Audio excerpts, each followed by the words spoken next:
Assalamualaikum teman-teman, kembali lagi dengan aku Rayhana. Video kali ini aku akan membahas pengertian usul fikih. Ada beberapa poin yang akan aku bahas dalam video ini. Yang pertama definisi, lalu objek kajian, fungsi, dan tujuan usul fikih itu sendiri. Kita mulai dari definisi. Kata usul itu merupakan jamak plural dari usula yang berarti dasar, pokok, fondasi, atau akar. Lalu kata fikihnya itu berarti mempelajari tentang hukum-hukum praktis yang diistimbatkan. Maka usul fikih itu ialah dalil fikih dengan jalan global, yaitu ijma, atau dengan kata lain ilmu tentang kaidah-kaidah yang sering dipakai oleh para mujtahid untuk mengistimbatkan hukum dari sumber aslinya, yaitu Al-Quran dan As-Sunnah.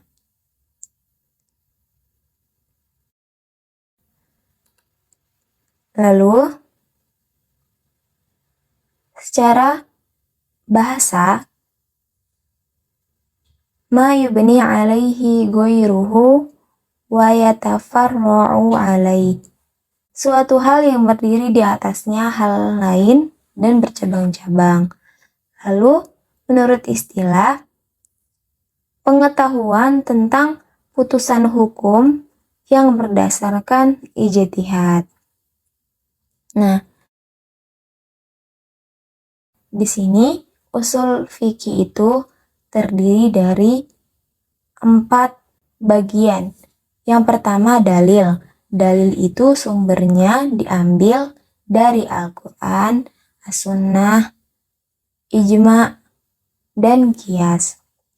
Lalu pelakunya itu ialah manusia yang akan menjalankan hukum Islam.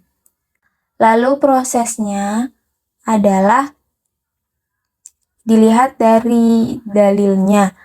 Misalnya contohnya dalilnya itu tentang keharaman berzina. Maka para ulama memproses dalil tersebut. Lalu akan dihasilkan bahwa dilarang berzina sebelum menikah. Nanti akan mencakup dilarang pacaran gitu. Nah, kita di sini membedakan dalil. Jadi dalil itu ada 2, dalil nakli sama dalil akli. Kalau dalil nakli itu dalil yang sudah pasti, yaitu dalil yang bersumber dari Al-Quran dan hadis. Kalau dalil akli itu dalil yang bersumber dari akal dan pikiran manusia. Nah, tujuan dari usul fikih itu apa? Yaitu menemukan hukum atau fikih. Maka kita bisa bilang bahwa usul fikih itu ialah bahannya, lalu produk jadinya itu baru fikih. Fikih itu nanti bakal terbagi-bagi lagi menjadi beberapa kategori. Kenapa Allah membuat hukum? Yang pertama, untuk mengatur hubungan antar manusia. Agar manusia hidup di bumi bisa damai dan tentram karena mengikuti aturan dari Allah.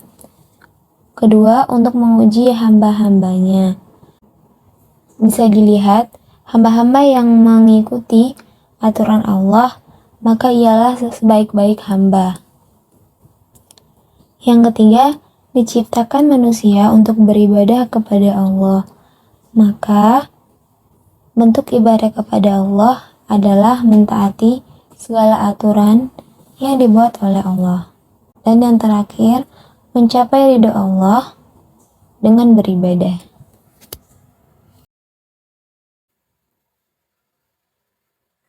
Nah, kita di sini contohnya ya. Di sini ada ayat Al-Quran, dalilnya surah Al-Maidah ayat 3. hurrimat alaikumul maitatu waddamu walahmul khinzir. Hukmuhu. Hukumnya apa? Di sini hurrimat berarti diharamkan. Lalu hakim. Siapa yang mengharamkannya? Ialah Allah. Terus al-mahkum fi. Apa aja yang diharamkan? Yaitu al-maitah, waddam, darah, walahmul khinzir, dan daging babi. Terus al-mahkum alaihnya, siapa pelakunya?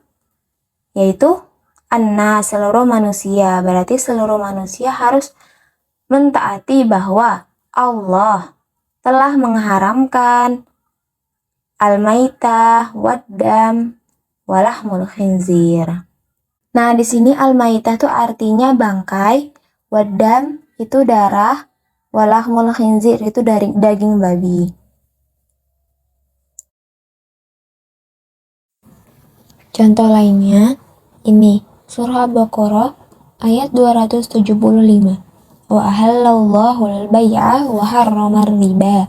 Nah, di sini hukmuhu, apa hukumnya? Jual beli itu halal. Atau ini ya, riba itu berarti haram. Tapi di sini kita ambil yang jual beli.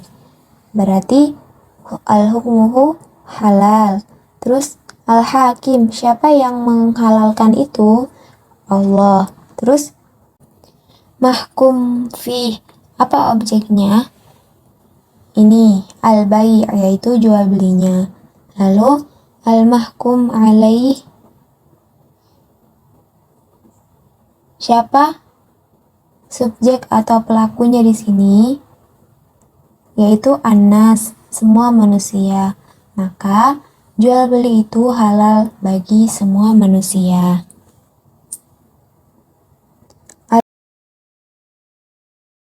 Nah, objek usul fikih itu sendiri ada dalil, ulama, dan kaifiyah. Seperti yang tadi ya, dalilnya itu sumbernya kita ambil dari Al-Quran dan As-Sunnah. Lalu, ulama itu, di sini usul fikih itu membahas kriteria dan kapasitas mujtahid, ya, ulama yang berijtihad. Nah, ini berarti ulama-ulama yang mengkaji dalil tersebut. Lalu kaifiyah atau tata caranya.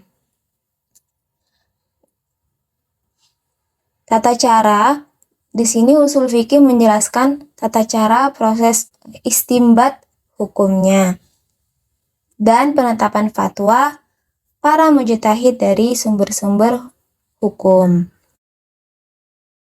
Kenapa sih sampai sekarang kita masih harus mempelajari usul fikih?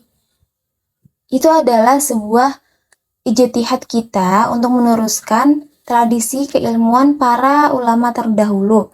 Maka ilmu usul fikih tetap harus kita kaji dalam rangka mengkaji untuk memahami teks-teks Al-Quran dan hadis, dan memahami fikih-fikih yang begitu banyak. Nah, manfaatnya ada dua. Yang pertama, melepaskan diri kita dari sifat tablik dan memudahkan kita dalam memutuskan satu hukum.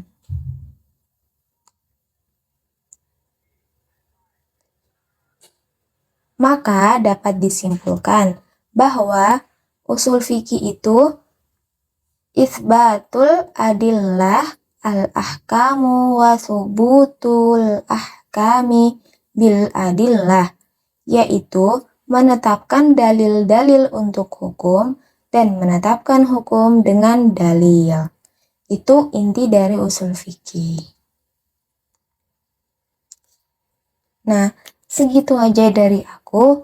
Kurang lebih mohon maaf dan sangat terbuka untuk kritik, saran, dan pertanyaan di kolom komentar. Assalamualaikum warahmatullahi wabarakatuh.